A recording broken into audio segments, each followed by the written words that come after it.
Hello दोस्तों, आप सभी लोगों का विजडम हब स्टडी कर पर मैं अंकित सिंह स्वागत करता हूं। इस वीडियो के माध्यम से हमारा जो वीर सीरीज चल रहा है यूपीएससी 2020 प्रीलिम्स फैक्ट सीरीज, उसको हम इसमें कंटिन्यू करेंगे। तो ये आप लोगों के सामने इसी क्रम का 25वां वीडियो है। इससे पहले 24 वीडियो आ चुके हैं। यदि आप लोगों ने नहीं देखा है तो जाकर के देखिए, आपको बहुत ही अच्छी इन्फॉर्मेशन प्रोवाइड होगी जो कि यूपीएससी 2020 के लिए बहुत ही ज़्यादा फायदेमंद होगा।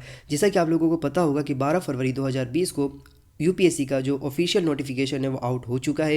यहाँ पर 796 पदों की यहाँ पर वैकेंसी निकाली गई है, जिसके बारे में भी मैंने अच्छे से एक वीडियो के माध्यम से कवर किया है। तो आप लोगों को अब अच्छे से लग जाना है। तो ये वीडियो है आप लोगों को बहुत ज़्यादा मदद करेंगे, क्योंकि सारे के सारे जो वीडियो हैं ये बहुत ही जो यूपीएससी डिमांड करता है जिस प्रकार की इन्फॉर्मेशन की, वही इन्फॉर्मेशन के साथ ये वीडियोस बनाए गए हैं। तो यदि आप लोगों ने अभी तक हमारे चैनल को सब्सक्राइब नहीं किया है तो सब्सक्राइब कर लीजिए, ताकि आपको प्रतिदिन शाम को 7 से 7:30 बजे के मध्य एक ऑफलाइन वीडियो प्राप्त होए और आपको उसका नोटिफिकेशन मिल जाए तुरंत। तो चलिए हम स्टार्ट करते हैं। तो हम इसमें क्या पढ़ेंगे? इसमें हम 6 टॉपिक पढ़ेंगे जो महत्वपूर्ण है हमारे एग्जाम को लेकर के। एक पढ़ेंगे सरस के बारे में, तो जानेंगे सरस क्या है। फिर रेमडेसिविर एक विशेष प्रकार की दवाइयाँ हैं, इसके बारे में जानेंगे। फिर गुरु रामदास जयंती को हमने सेलिब्रेट किया, तो ये भी जानेंगे, इनके बारे में जानेंगे। फिर सुपर कैम क्या है ये भी जानेंगे। फिर अजय वॉरियर 2020 क्या है ये समझेंगे। और फिर जो लास्ट हमारा 6 टॉपिक रहेगा वो रहेगा राष्ट्रीय कृमि मुक्ति दिवस। तो ये हम 6 विषयों के ऊपर इसमें डिस्कस करेंगे और समझने की कोशिश करेंगे किस प्रकार से ये हमारे एग्जाम में मदद कर सकता है। तो चलिए देखिए, इसमें जो पहला टॉपिक है ना वो है सरस। तो सरस क्या है? तो देखिए, कोल इंडिया की प्रमुख सहायक कंपनी नॉर्दर्न कोलफील्ड लिमिटेड, जिसको शॉर्टकट में यहाँ पर एनसीएल कहा जाता है, ने सरस नाम से एक केंद्र स्थापित किया है। तो देखिए सरस क्या है?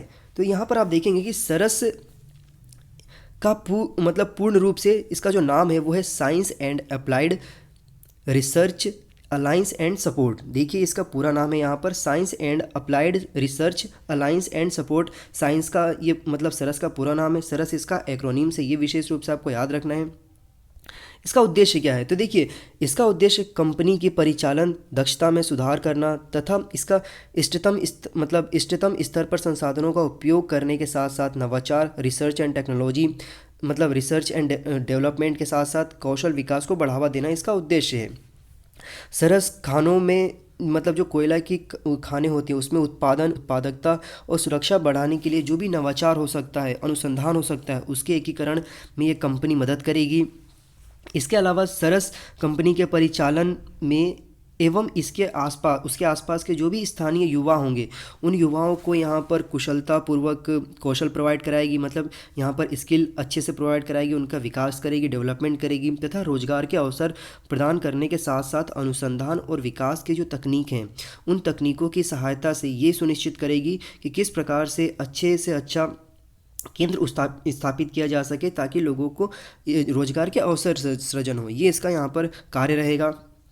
अब यहाँ पर हम बात करते हैं नॉर्दर्न कोलफील्ड लिमिटेड के बारे में। तो देखिए, नॉर्दर्न कोलफील्ड लिमिटेड एनसीएल की जब बात करते हैं तो ये भारत के लिए कोयला उत्पादन में नॉर्दर्न कोलफील्ड लिमिटेड का योगदान 15% का है तथा देश के लगभग 10% तापीय विद्युत उत्पादन में भारत सरकार की यह मिनी रत्न कंपनी एक विशेष भूमिका निभाती है। तो आपको ये भी याद रखना होगा कि यह जो है एक विशेष प्रकार की मिनी रत्न कंपनी है, ये एक मिनी रत्न कंपनी है। इसके बाद आप देखेंगे यहाँ पर कि यह कंपनी प्रत्येक वर्ष 100 मिलियन टन से अधिक कोयले का उत्पादन करती है। कितना? यहाँ पर 100 मिलियन टन से अधिक कोयले का उत्पादन करती है। और जो चालू वित्त वर्ष है में इसने 107 मिलियन टन कोयले का उत्पादन करने का लक्ष्य रखा है। मतलब यहाँ से पहले से यहाँ पर 7 मिलियन टन अधिक बढ़ाया गया है इसके उत्पादन करने की क्षमता में। तो ये तो रहा आप लोगों के लिए सरस के बारे में। अब हम जो दूसरा टॉपिक है हमारा यहाँ पर देखेंगे रेमडेसिविर। तो देखिए, रेमडेसिविर जो है ना ये रिलेटेड है कोरोना वायरस से। तो चीन ने संयुक्त राज्य अमेरिका की एक एंटीवायरल जो प्रायोगिक दवा है जिसका नाम यहाँ पर रेमडेसिविर पर पेटेंट के लिए आवेदन किया है। यह दवा नोवेल कोरोना वायरस जिसे NCOV 2019 के इलाज में मदद करेगा। और दोस्तों, जब मैं ये वीडियो आप लोगों के लिए बना रहा हूँ तो यहाँ पर इसका जो आधिकारिक नाम है वह यहाँ पर दे दिया गया है। तो आधिकारिक नाम इसका यहाँ पर कोविड है, याद रखिए, COVID कोविड-19। ये WHO के द्वारा इसका आधिकारिक नाम यहाँ पर बता दिया गया है। तो इसका जो अब आपको यहाँ पर जब भी यहाँ पर आप देखें न्यूज़ में COVID या आप यूपीएससी में भी देखें कोविड-19 तो आप समझ जाइएगा कि यह कोरोना वायरस है। ओके, तो देखिए इसका जो इलाज के लिए जो यहाँ पर रेमडेसिविर है, इसके पेटेंट के लिए चाइना ने संयुक्त राज्य अमेरिका से यहाँ पर कह सकते हैं कि आवेदन किया है। तो इसके मुख्य बातें क्या है, तो देखिए रेमडेसिविर एक प्रायोगिक दवा है और वैश्विक स्तर पर कभी भी इसका लाइसेंस या अनुमोदन नहीं किया गया है। अभी तक यह साबित नहीं हो पाया है कि इसका इलाज, इसका जो उपयोग है सुरक्षित रहेगा या नहीं रहेगा जब इसके इलाज कोरोना वायरस के लिए किया जाएगा। तो इसे वर्तमान में इबोला वायरस के जो संक्रमण के उपचार के लिए विकसित किया जा रहा है। रेमडेसिविर और यहाँ पर क्लोरोक्विन में हाल ही में उभरे नोवेल कोरोना वायरस को प्रभावी ढंग से रोकने की क्षमता है, ऐसा यहाँ पर समझा जा रहा है इस दवाई से। तो क्लोरोक्विन एक व्यापक रूप से इस्तेमाल किया जाने वाला मलेरिया रोधी और स्वतः मतलब प्रतिरक्षित रोग की दवा है, जो कि हाल ही में एक संभावित एंटीवायरल दवा के रूप में प्रकाश में लाई गई है। मतलब उसके बारे में ये जानकारी एकत्रित की गई है। इसके साथ साथ जब अब तक क्या हुआ है कि जो नोवेल कोरोना वायरस है के लिए अभी तक कोई भी जो ट्रीटमेंट है, उपचार है, अभी तक सफलतापूर्वक जानकारी प्राप्त नहीं की जा पाई है इसके बारे में। और जो एंटीवायरल दवा है, ये दवा उसके थोड़े उपचार में ऐसा उपयुक्त हो सकती है, ऐसा माना जा रहा है रेमडेसिविर के माध्यम से। अब हम बात करते हैं यहाँ पर जो हमारा तीसरा टॉपिक है वो है यहाँ पर गुरु रामदास जयंती। तो देखिए गुरु रामदास जयंती जो है ना 9 फरवरी 2020 को यहाँ पर मनाई गई थी। मतलब हर वर्ष 9 फरवरी 2020 को यहाँ पर मनाई जाती है। तो इसका मनाने का जो देखिए हिंदू जो कैलेंडर होता है उसके आधार पर भी मनाया जाता है इसको। तो इसके जो मुख्य बिंदुओं की अगर हम बात करें तो देखिए हिंदू कैलेंडर के हिसाब से चंद्र कैलेंडर के अनुसार माघ महीने के पूर्णिमा के दिन संत रविदास जयंती मनाई जाती है। यहाँ पर गुरु रविदास जयंती मनाई जाती है हिंदू कैलेंडर के अनुसार माघ महीने के पूर्णिमा के दिन। तो हिंदू कैलेंडर का कौन सा, हिंदू कैलेंडर का चंद्र कैलेंडर के अनुसार मनाई जाती है। तो ये आपको विशेष रूप से याद रखना है। इस वर्ष 2020 में ये 9 फरवरी को मनाई गई है। गुरु राम रविदास 14वीं सदी के संत थे तथा यह उत्तर भारत में भक्ति आंदोलन जो था उससे संबंधित थे ये, और मुख्य रूप से ये भक्ति मूवमेंट के सुधारकों में से एक थे। तो यदि हम बात करें भक्ति आंदोलन की तो देखिए भक्ति आंदोलन का विकास तमिलनाडु के 7वीं और 9वीं शताब्दी के बीच में प्रारंभ हुआ था। जो भक्ति आंदोलन है वो 7वीं से 9वीं शताब्दी के बीच में प्रारंभ हुआ था।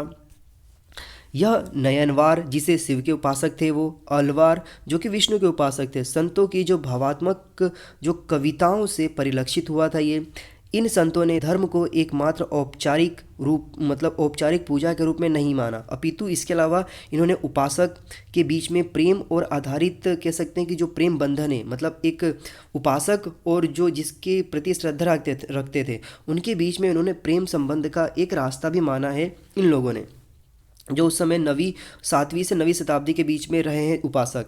समय के साथ दक्षिण भारत में पनपे इन विचारों का उत्तर भारत में भी धीरे धीरे प्रसार हुआ। भक्ति विचारधारा के प्रचार प्रसार के लिए स्थानीय भाषाओं का उपयोग किया गया था। भक्ति संतों ने स्थानीय भाषाओं में ही अपने छंदों की रचना करी। भक्ति आंदोलन के दौरान धार्मिक विचारधारा के बारे में लोगों को समझाने के लिए संस्कृत में लिखे ग्रंथों को स्थानीय भाषा में अनुवाद किया गया, जैसे कि सूरदास, कबीरदास, तुलसीदास ने हिंदी में, ज्ञानदेव ने मराठी में, शंकरदेव ने असमिया में, चैतन्य और चंडीदास ने बंगाली में, मीराबाई ने हिंदी एवं राजस्थानी में भाषाओं का अनुवाद किया और अपनी मतलब कह सकते हैं कि कृतियों को लिखा। माना यह भी जाता है कि उनका जो मतलब जो रविदास जी हैं इनका जन्म वाराणसी में एक मोची परिवार में हुआ था एवं ईश्वर के प्रति इनकी आस्था और निष्पक्ष धार्मिक जो कविताओं के माध्यम से इन्होंने बहुत प्रमुखता से अच्छे से लिखा है।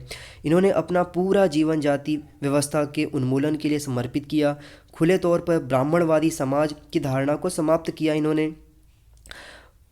उनके भक्ति गीतों ने भक्ति आंदोलन पर जो त्वरित प्रभाव डाला, ऐसा डाला कि लगभग 41 कविताओं को सिखों के धार्मिक गुरु ग्रंथ साहिब में भी शामिल किया गया है। तो आप समझ सकते हैं कि किस प्रकार से इन्होंने जो विचारधारा थी उसको बदलने में वहाँ पे मदद किया, ताकि किसी को यहाँ पर किसी भी प्रकार से धार्मिक प्रताड़ना ना झेलना पड़े। तो हम समझ सकते हैं कि कितने अच्छे विचारक रहे हैं ये। आज से कम यहाँ पर देख सकते हैं कि 1200 से 1300 वर्ष पूर्व की बात की जा रही है। चलिए ये हवाला भी टॉपिक हमारा कंप्लीट होता है। अब हम बात करते हैं यहाँ पर हमारा चौथा टॉपिक सुपर कैम। तो देखिए super cam science and technology से संबंधित है। तो नासा मार्स 2020 रोवर के लिए 7 उपकरणों में से एक नया लेज़र टॉटिंग रोबोट सुपर कैम भेजेगा। तो देखिए क्या है, इसके क्या क्या फीचर्स हैं। तो जैसा कि आप यहाँ पे पिक्चर फोटो देख रहे हैं इसका, तो ये इस प्रकार का कुछ दिखाई देगा। इसके मुख्य बिंदुओं की अगर हम बात करें तो इस रोबोट का उपयोग खनिज विज्ञान एवं रसायन विज्ञान के अध्ययन के लिए किया जाता है। इस रोबोट द्वारा वैज्ञानिकों को मंगल ग्रह पर जीवाश्म खोजने में मदद मिलेगी, जिससे माइक्रोबियल जीवन के संकेतों का पता लगाया जा सकता है। नासा के कुछ तथ्यों को उसमें सूचीबद्ध किया गया है। तो देखिए हम नासा की जो सूचीबद्ध की हुई जो तथ्य हैं उसको समझते हैं। तो यह रोबोट चट्टानों के छोटे हिस्से को पिघलाने के लिए 7 मीटर की दूरी पर से एक स्पंदित लेजर बीम भेजेगा, जिससे यह जानकारी मिलती है कि उस चट्टान में जीवाश्म है या नहीं है।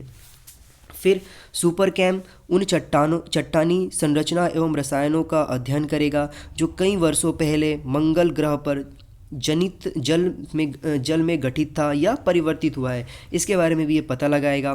फिर सुपर कैम विभिन्न चट्टानों एवं मिट्टी के प्रकारों को खोजने में मदद करेगा जो मंगल ग्रह पर कई वर्षों पहले माइक्रोबियल जीवन के संकेतों को संरक्षित कर सकते हैं।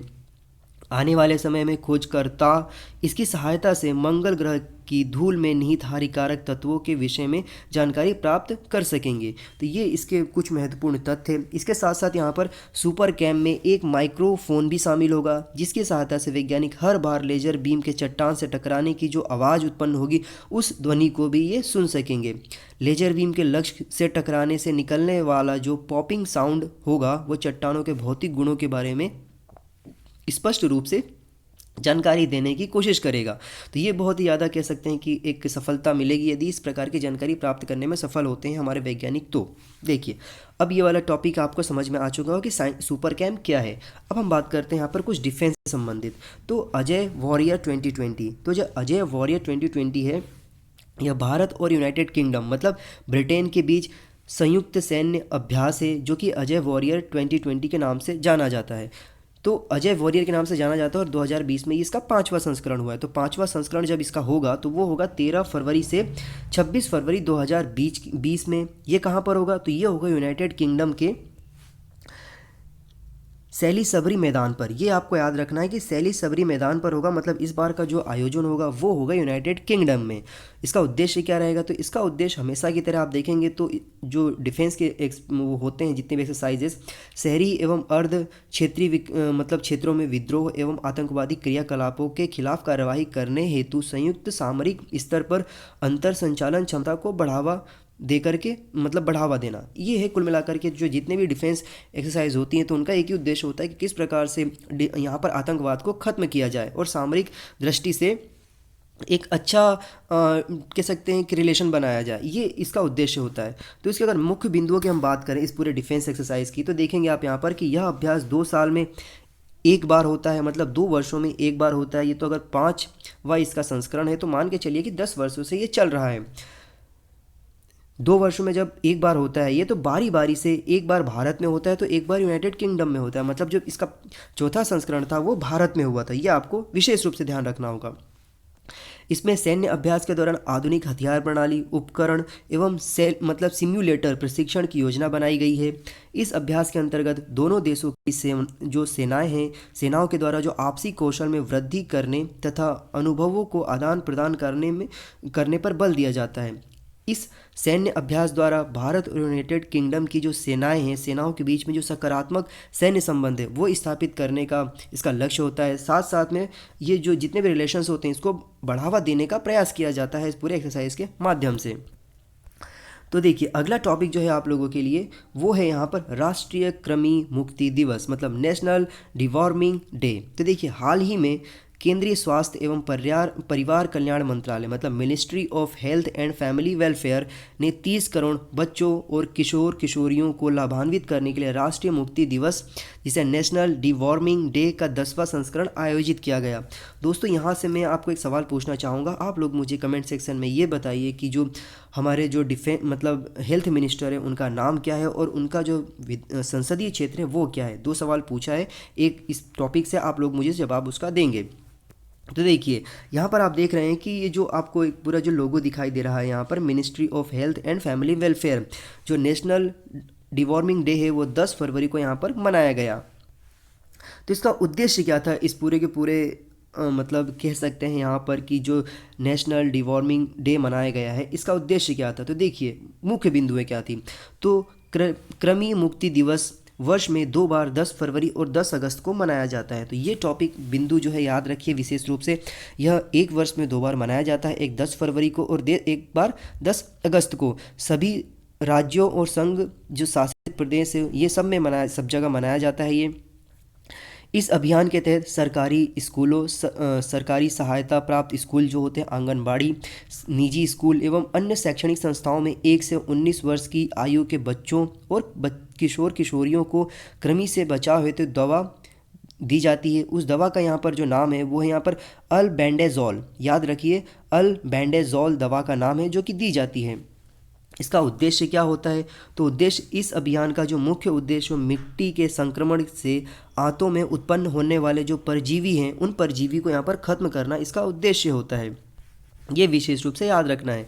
राष्ट्रीय कृमि निवारण दिवस सभी स्वास्थ्य कर्मियों, राज्य सरकारों और दूसरे हितधारक जो होते हैं उनको मिट्टी संचारित जो कृमि हो जाती है, मतलब मिट्टी से जो कृमि कह सकते हैं कि जो बैक्टीरिया उत्पन्न हो जाते हैं पेट में, उनको खाने के लिए अच्छे से अच्छा प्रयास करने हेतु उन्हें प्रेरित करना होता है। विश्व स्वास्थ्य संगठन की वर्ष 2017 की रिपोर्ट के अनुसार भारत में 17 वर्ष से कम आयु के जो लगभग 22 करोड़ से अधिक जो बच्चे थे उनको मिट्टी संचारित कृमि संक्रमण का खतरा उत्पन्न हुआ था। ये यहाँ पर बहुत ज़्यादा डाटा है, 22 करोड़, ये बहुत ज़्यादा संख्या है यहाँ पर। तो कृमि मुक्ति अभियान वर्ष 2015 में शुरू किया गया था। अब तक इसके कुल मिलाकर के 9 चरण हो चुके हैं। ये 10वां इसका चरण है। तो आपको याद रखना है 10 फरवरी को मनाया जा रहा है, 10वां इसका चरण है। इस वर्ष 19 राज्यों की 9.35 करोड़ आबादी तक पहुंचने का लक्ष्य निर्धारित किया गया है इसके माध्यम से, इस पूरे प्रोजेक्ट के माध्यम से। तो यहाँ पर आप देखेंगे कि जो केंद्रीय कृषि एवं बाल विकास मंत्रालय, मतलब ministry of women and child development, जिसकी मंत्री यहाँ पर स्मृति ईरानी है, और भारत मानव संसाधन विकास मंत्रालय, मतलब ministry of human resources and development, इसके मंत्री आप देखेंगे। तो ये आपको बताना है कमेंट सेक्शन के अंतर्गत कि इसके भी मंत्री कौन हैं, के सहयोग से ये जो पूरा का पूरा प्रोजेक्ट रहेगा जिसे राष्ट्रीय कृमि निवारण दिवस नाम दिया गया है। मुख्य लक्ष्य इसका रहेगा कि जो एनीमिया होता है, एनीमिया से जो लक्ष्य रखा गया है भारत को मुक्त करने का, एनीमिया से मुक्त करने का लक्ष्य रहेगा। जो कि एनीमिया होता है वो शरीर में मतलब यहाँ पर खून की कमी हो जाता है, आयरन की कमी हो जाता है खून में, तो इस वजह से एनीमिया हो जाता है। तो उसको किस तरीके से यहाँ पर निजात पाया जाए, इसका भी इसमें लक्ष्य रहेगा। इस मिशन की सफलता और प्रभाव देखा जाए तो स्वस्थ भारत के मिशन में एक अच्छा पॉजिटिव इसका इम्पैक्ट डालेगा। तो इस वीडियो के माध्यम से दोस्तों मैंने आप लोगों के सामने 6 टॉपिक कवर की है। सरस, रेमडेसिविर, गुरु रामदास जयंती, सुपर कैम, अजय वॉरियर 2020, राष्ट्रीय कृमि मुक्ति दिवस, ये मैंने आपके सामने कवर किया है। आई होप, मुझे उम्मीद है कि आप लोगों को ये जो पूरा का पूरा सीरीज़ है अच्छे से समझ में आ रहा होगा। यदि आप लोगों ने मेरे चैनल को सब्सक्राइब नहीं किया है तो आप सब्सक्राइब कर लीजिए। मैं अनअकैडमी पर भी पढ़ाता हूँ, वहाँ पर मेरे 300 से ज़्यादा वीडियोस अवेलेबल हैं जिन्हें आप देख सकते हैं, और देखने के साथ साथ आप और अच्छी जानकारी प्राप्त कर सकते हैं। तो उसकी भी लिंक मैं आप लोगों को कमेंट सेक्शन में पिन कर दूंगा, डिस्क्रिप्शन बॉक्स में प्रोवाइड करा दूंगा। और इसकी PDF डाउनलोड करना चाहते हैं तो आप मेरे टेलीग्राम चैनल से ज्वाइन हो सकते हैं, जो कि आप सर्च करेंगे विजडम हब स्टडी के नाम से, बिना स्पेस दिए हुए टेलीग्राम में, तो आपको वहाँ पर मिल जाएगा। और वहाँ से जाके ज्वाइन करिए और PDF इसका डाउनलोड कर सकते हैं। और फेसबुक पर मेरा एक पेज है अंकित सिंह अनअकैडमी के नाम से, जहाँ पर मैं करंट अफेयर की जो इन्फॉर्मेशन होती है और स्टैटिक इन्फॉर्मेशन होती है, एक्स्ट्रा इन्फॉर्मेशन के साथ वहाँ पर देने की कोशिश करता हूँ। तो चलिए ठीक से एक नए वीडियो के साथ फिर से मिलेंगे अगले दिन। Have a good day. जय हिंद, जय भारत।